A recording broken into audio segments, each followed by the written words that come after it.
welcome back to Down with Abby Kimani. So this is Mama Abby, and I'm always happy when she calls me to the Hangout with Abby Kimani. And of course, her real name is... My name is Rachel Kimani, but on this show, because she likes to ask me a few questions that she feels that maybe if I answer it, you might answer her friend's question. I call myself Mama Abby, but I'm Rachel Kimani. Yes, she is, and she does have her own channel, but she's too humble to say, So Mom does her own channel called Surrendered with Rachel Kimani. So I'll link it in the description below. Please go subscribe to our channel and also subscribe to mine and like this video. So Mom, guess what you're going to be talking about today? Oh wait, I didn't tell you. Anything goes with you. Just bring it on. Okay. So today you're going to be talking about marriage. Should I flip? No. Marriage. Should you flip? We are talking about marriage. Yes. And you are in class 8. I know, I have like 10 years to go, but okay. Time is always right to do the right thing. Sure. So question number 1. There are stereotypes about mothers-in-law and how like snobby they are, how they don't like their daughter-in-laws, how all this or that. So I just want to know like your take on that. I just have to ask you this. This is the one segment we can clash. Where did you hear that from? This is show called Mother-in-Law. Oh. Okay. So what's my take on that? I don't know. It's just as you have called it, it's a stereotype. Because before you get married, sometimes we think you cannot pray so much about the family you're getting married into because you're not getting married to that family. You're getting to that lady, or you're marrying that lady, or you're getting married to that man. But when everything is put into prayer, sometimes by God's grace, you'll get a good mother-in-law. In fact, most people nowadays, they call their moms-in-law moms-in-love, mother-in-love. Okay, because they are married there, they are taken there by love. And generally it's true. There are some cases whereby you have had a lady has really gone through a lot because the family she went, they didn't really I don't know why we are discussing this when it's 10 years or 20 years to come. God willing, everything we say, God willing. But it's an important question because many people ask, why was I brought up by such a loving mom, and where I've gone, I'm not being loved? One, we need to appreciate you can only have one mother, a biological mother. Where you go is where your husband's family is, or where your lady's family is. It's not all mothers who are bad, because even me, for example, maybe your dad can say, hey, and her mom is bad, but my mom is the best. Or maybe I can say, but his mom is bad, but to him, his mom is the best. I think the best thing is to understand when you get where you're going, the reason why you're asking that question, the main person in your relationship is the person who will marry you. The main person is the girl who is getting married. The mother-in-law, you pray for yourself to be a good daughter-in-law, because you cannot change the family that you find yourself into. You can't change the heads of families. You can't change your spouse's siblings. And for your information, because your aunties and your uncles, by the grace of God, I got married into a good family. But I'm not trivializing, I'm not making it small, the fact that there are differences. My take is, just remember you're married to one person and you have gone into that family. If that person who is marrying you is backing you up, that also matters a lot. Yes. I think so. Don't fear. Okay, I think so too. So let's move on to question number 2. Do you pray for me to get a good husband? Every day. Isn't that an obvious question? Sometimes you have heard it. Yes, because when I'm raising you, and when mothers are raising their daughters, so now you're asking on behalf of your friends and on behalf of yourself. When mothers are raising their daughters, it's like they bear them in their own hands, and they entrust them in the hands of the Lord. It is the joy of every mother that their daughter will get into the hands of a good man, the hands of a loving man, the hands of a God-fearing man, the hands of man who will provide, and the hands of a man who will take their daughters even to the household of faith and to the temple of the Lord to cause them to, to honor God more. But the question is, should that be the prayer first? I think the prayer that I ought to be praying for, and the prayer that most mothers we ought to be praying for, is that we raise daughters who have those qualities that we are hoping they will find in the men they will find. Because sometimes it's not about, oh, give me this person who has this, give me, you will never get everything. But when you yourself, you have those things you're hoping to find, when you find that person, definitely you'll know that's the person I've been waiting for, because I have this value, I am God-fearing, I am committed, I am faithful, I'm hardworking, I love the Lord, all those things plus more. So when you have them, the Lord has it. When you meet that person, you will know, oh, actually that's the person that the Lord has been keeping for me. Yes, I pray for you. Oh, thank you. So, Mom, inevitably, or one day I'll come home and I'll be like, I'll bring a friend, and he'll be like, oh, hi, Mrs. Kimani, I've heard so much about you. Or like, oh, wait, it's Rachel Kimani, you're the one with 10,000 subscribers. Oh my gosh, so nice to meet you. And then it's like, John Kimani, hopefully daddy love a YouTube channel. Oh, like, oh, it's John Kimani, Harvey, you didn't tell me your parents were like this famous people. Can I get a picture? So you take pictures. Then it's like, oh, what a nice friend you have. Oh, that was my boyfriend. So what will you do? And I don't know. Of course, like not now, or until I finish high school. I do understand your question. Yeah. Really, if it is now, I'll just beat you. I'll go and revive them we call. It just can't happen now, because first things first, you're in school.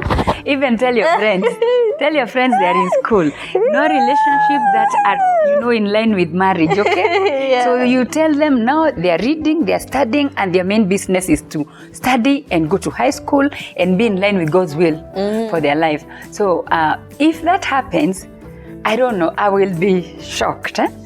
But really, because we've been in prayer, and I'll tell you for sure, there is no couple, there is no man or woman who has children who doesn't pray that their children will... Children who don't. Okay. Yes. Sorry. Actually, there's no father, there's no mother who have children and they don't pray for the relationship that their children will get. So the prayer of every parent is that when that time comes, the right time for that matter. Well, if it happens that way, I'll just be surprised, but I don't know how I'll approach it after that. But you see, one time you asked me if mothers have eyes at the back of their, their heads, if they have a seventh sense. By the time it happens, I'll have clicked that there could be something there. And definitely, the other thing that you don't know about moms, they also pray that they will be great parents to the people who will be brought into their lives. Yes. Okay. Interesting. So, question number 4 is, what is the best age to get married? As long as this is a hard question, the one that she's asking, because I can't tell her get married at 21, get married at 25, get married at whatever stage. But there is a time that it is not the right thing. It's like telling you, I don't know the right age, but I know when you shouldn't. What do I mean? If you are in class 8, what are you doing getting married? If you are in Form 4, what are you doing getting married? If your parents have taken you to university, what are you doing getting married at that time? Although at university level, some marriages have taken place and they have continued with education after. But those who have gotten married, Abby, they'll tell you, hey, I think it could have been better if we finished university, then we got married. The right stage should be God's time. God's time means you have been in constant conversation with God, who creates your seasons. And when you are in conversation with God at every stage of your life, when your seasons come, young girls, young men, God will put it in your heart that now I've finished this stage, and there are desires that will come. They come from within you, they are God-made. And you'll start knowing my time has come. So instead of wanting to go towards maybe premarital sex, because those urges will lead you to wanting to get close to the opposite gender. Spiritually, you will know your time for dating has come. So it could be maybe between anytime 23, 24, 25, I don't know. Seasons are different and they are made by God. But the right time happens when you are in conversation with God. You won't know like, oh, that is the one. Okay, that one is the one. There are so many things that you can see and they are right in most young people. But what are the things that you yourself as Abby look out for? Do you have those things so that when you see them in a man who you think, hey, that one looks like God is bringing them into my life, you're able to tell, actually, those are the things I've been praying for. There is no absolute age. The only age you're not allowed to marry is when you're in school. Where usome kwanza, then you talk about marriage. Okay, actually, that was going to be my next question. Oh.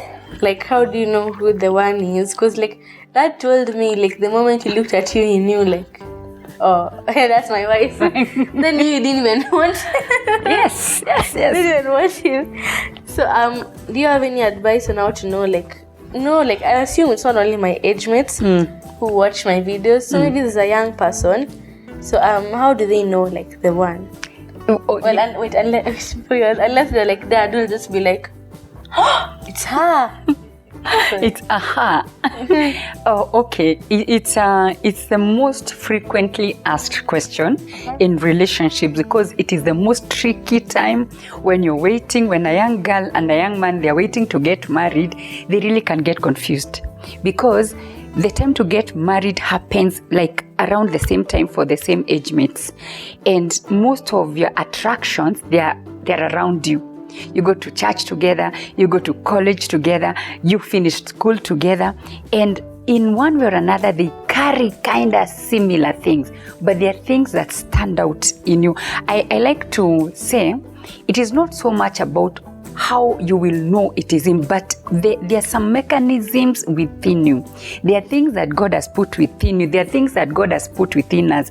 And sometimes it's because we don't have those qualities, the values that we look out for.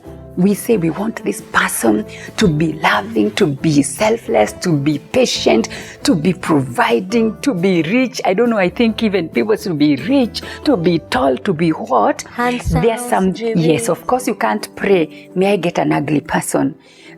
But beauty, isn't that? Yes, beauty kind of does not take the first place because beauty fades.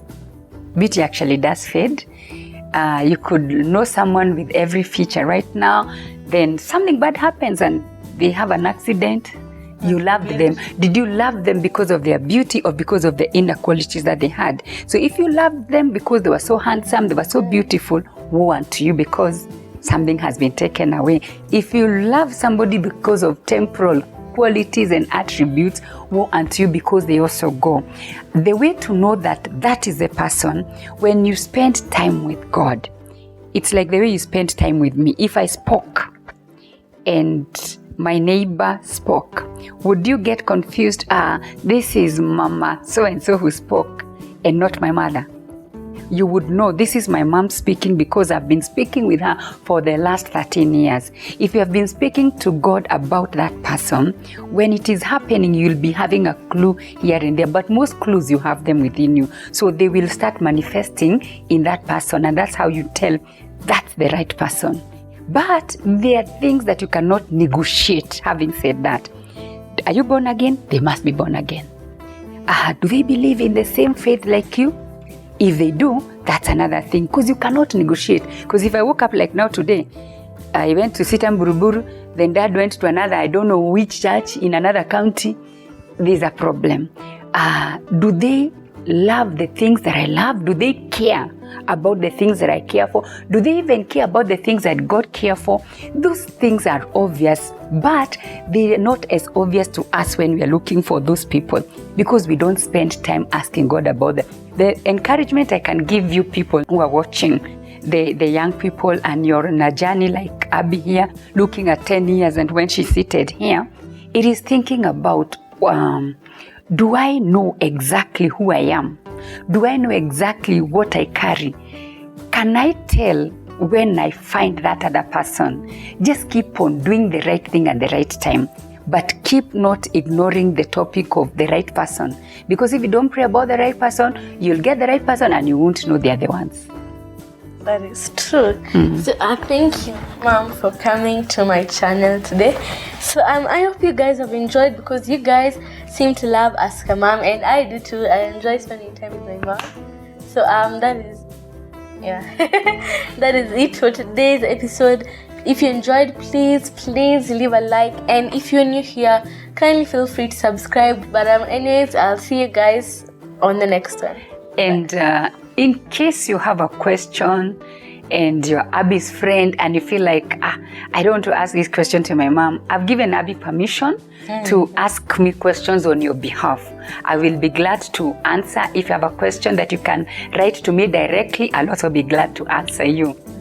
Or any question, you don't have to be my friend. You can be like, let me see what my mom thinks on this and what Abby's mom thinks on this. Feel free. The comment section is open to all. Just be kind and respectful to one another. But I'll see you guys next time. Bye.